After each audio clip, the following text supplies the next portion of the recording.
So here I am in the kitchen. Today I'm going to have a look at a microphone I bought. It's very cheap. You can get them for around £20 or less from Amazon, and it's the Samaronic SR-XM1. Came in this little box, which I have now transferred into here. I've used, to stop it from getting crushed, I've used an old drill bit cover, and I've put a foam plug into it to stop it from being crushed, because I've put a wind shield onto it. So I'm just going to get out the Osmo Pocket and turn that on for a second. Switch that round so it's facing me. Oh, I've just gone into, there we are, flip, and face tracking's on, that's nice. Am I in movie mode? No, I'm not. Let's go into video. I'm really slow at this stuff. Here we go, excellent.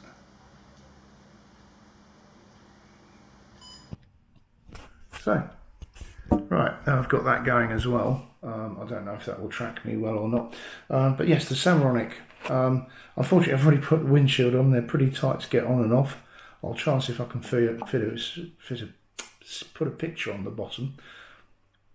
I'll see if I can put a picture on the bottom of the actual mic without the furry wind cover on it.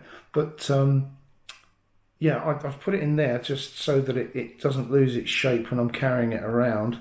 Fits in quite nicely. The bottom of the mic actually does move around, so, and it's much better than the build quality is much better than it looks when you see it on Amazon. It looks quite messily put together, but it actually, when you see it up close and personal, it's okay. Now, why have I put it back in the box? Because I've been updating. I've got some filter boxes, which, because I've put most of my filters in one box, I've now put all my other peripherals in here. I've cut out the bits and pieces so I don't lose things when I'm out and about, because I'm prone to dropping things that are this small. I'm fine with DSLRs, but I'm really rubbish with these. So I've put my audio adapter in there, and at the moment I will be trying to switch backwards and forwards between the audio between my main camera and the Osmo Pocket.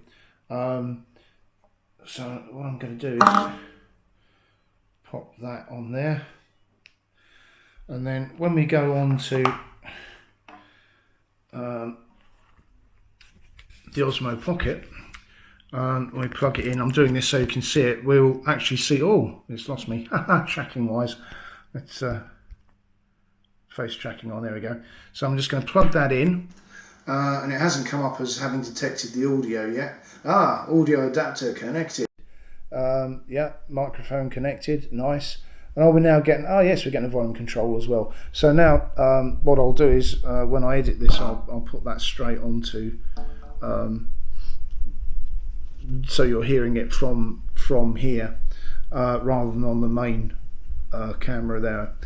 I don't think that the audio is actually a lot better than the internal microphone.